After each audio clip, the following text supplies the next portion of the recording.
સત્ય સ્વરાજ ન્યૂઝમાં આપનું સ્વાગત છે। ગંભીરા બ્રિજ દુર્ઘટના બાદ વહીવટીતંત્રને એકાએક તમામ બ્રિજને ચેક કરવાનું સૂચ્યું છે। જોકે સાબરકાંઠા જિલ્લામાં એવી પરિસ્થિતિ છે કે નેશનલ હાઈવે પર જે બ્રિજ બનાવવામાં આવ્યા છે તેમાંના મોટાભાગના બ્રિજ ધારાધોરણ મુજબ ચાલે તેમ નથી। જોઈએ એક અહેવાલ। વડોદરા આણંદ વચ્ચે થયેલી ગંભીરા બ્રિજ દુર્ઘટના બાદ ગુજરાતની ભાજપ સરકારને એકાએક તમામ બ્રિજોનું ચેક કરવાનું શુરાતન ચડ્યું છે અને વહીવટીતંત્રએ કામે પણ લાગી ગયું છે। જોકે આ તમે જોઈ રહ્યા છો તે હિંમતનગર શામળાજી નેશનલ હાઈવે પરનો બ્રિજ છે। એક તો 6 વર્ષથી આ હાઈવેના નવીનીકરણની કામગીરી ચાલુ છે જે હજુ પૂરી થઈ નથી અને તેમાં પણ આ ગંભોઈનો બ્રિજ 3 વર્ષ પહેલાં બનાવાયો હતો। જોકે બનાવ્યો તરત જ ત્યારથી જ આ બ્રિજ ભંગાર શબ્દની કેટેગરીમાં આવે છે અને આ ભંગાર બ્રિજે 3 વર્ષમાં પોતાનું પોત પ્રકાશી દીધું છે। આ માત્ર નેશનલ હાઈવે પરના ગાંભોઈના ઓવરબ્રિજની જ વાત નથી। હિંમતનગરની શામળાજી સુધી જે બ્રિજ બનાવ્યા છે તે તમામ બ્રિજ આવા છે।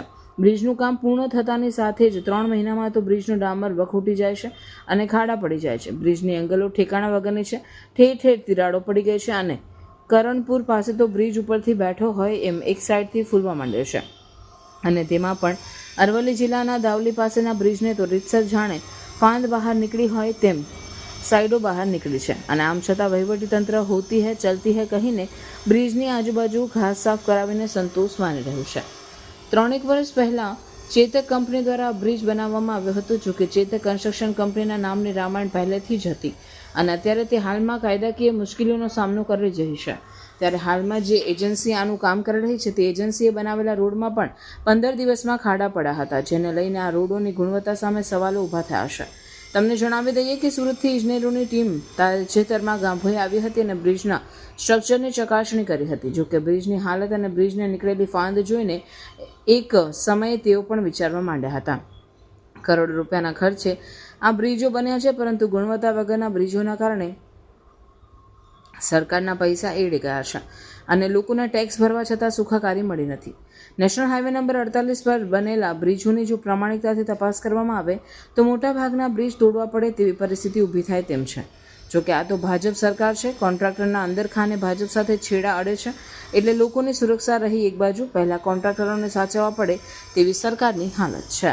આપ જોઈ રહ્યા છો કે ગોબોઈ જે કામનું પુલનું કામ થયું છે એ પુલ એકદમ ઓકા નેકી છે અને નમી ગયેલો છે। બંને સાઈડ એવું છે, બંને બાજુ સાધનો લોડિંગો જાય છે અને પડવાની જેવી સંભાવના છે, જેથી કરીને અમારી માગ છે કે આ પુલનું વ્યવસ્થિત કામ થાય। વારંવાર રિનોવેશન કરે છે પણ એ કામમાં ભલીવાર આવતો નથી અને સારું કામ થાય એવી અમારી માગણી છે।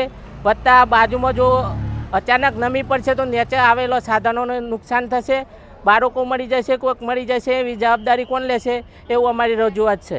શું નામ? મારું નામ વણકર જસવંતભાઈ।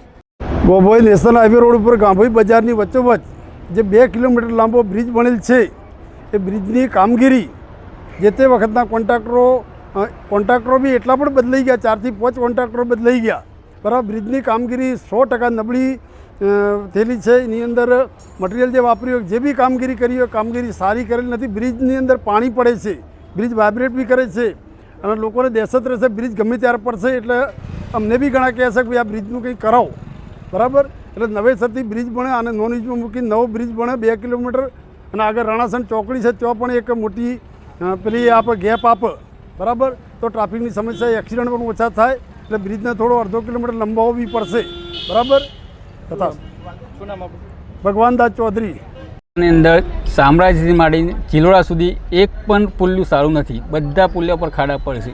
જ્યારે ચોમાસું આવે એ સમય દરમિયાન જ પુલ્ય બંધ કરી દેશે અને નીચે સર્વિસ રોડ એક પણ રોડ સારો નથી। અમારે ગાડીઓ ચાપ તૂટી ગયા। ગાંભોઈ બ્રિજની શું વાત? ગાભોઈ બ્રિજ હંમેશા બંધ જ કરજો ચોમાસાની અંદર અને આ પોરો થઈને પડશે કોઈક દેશ મારશે, આ પબ્લિકને મારશે। એટલે ગુણવત્તા કેવી છે? એકદમ થર્ડ ક્લાસ કામ કર્યું છે, થર્ડ ક્લાસ કામ છે, કામમાં કંઈ ભલવાર જ નથી। વાહન ચાલકોને ભય રહેતો હશે? ભાઈ એટલે બહુ ભાઈ અહીંથી નીકળવું ને બહુ કાઠું પડે છે અમારે ગાડી, તો ચોમાસાને તો બહુ કાઠું પડે છે એમાં, આમ કાંઈ નહીં પણ ચોમાસાની અંદર તો પુલ્ય બંધ કરી દે, નીચે જવું પડે અને ઉપર થેપડા ભૂઈ પડે તો મને માણી જાય, એ જ બીક લાગે છે। જાડેજા અમે ઉલ્સ મંગલ છે। જ્યારે નિર્માણ થયું ત્યારે આ કામ બરાબર થયેલું નથી।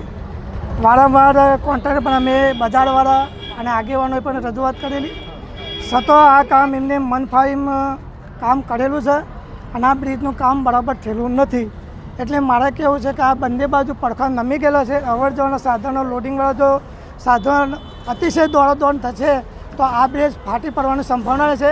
અને આજુબાજુ વેપારીઓ છે, આજુબાજુના વિદ્યાર્થીઓ છે અને અવર જવરના કારણે આ બ્રિજ ફાટી પડે તો કઈ મોટી ઉનાળા સર્જાય તેવી સંભાવના છે. તો મહેરબાની કરીને આ ફરીથી બ્રિજ બને તેવી મારી વિનંતી છે.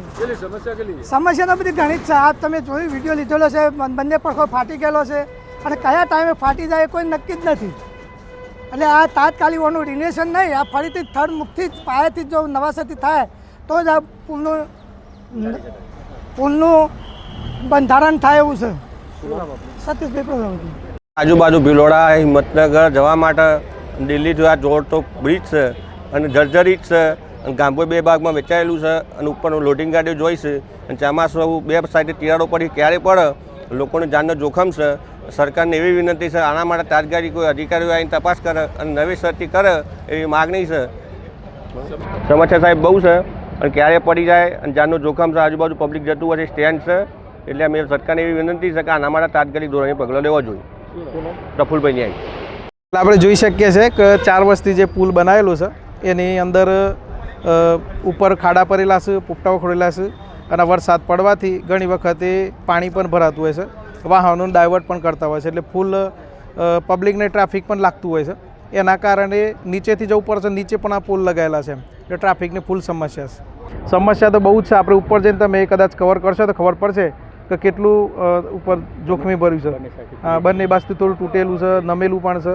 એટલે આપણે જોઈએ છે કે અત્યારે હાલ બધા બ્રિજો તૂટી રહ્યા છે તો થોડું એનું નવીનીકરણ થાય વ્યવસ્થિત અને જાન જોખમ ટળે એવું અહીંયા સ્થાનિકોની માંગ છે. રાજુભાઈ.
સમાચારોની ઝડપી અપડેટ માટે હમણાં જ સત્ય સ્વરાજ ન્યૂઝ ચેનલને લાઇક, શેર અને સબસ્ક્રાઇબ કરો.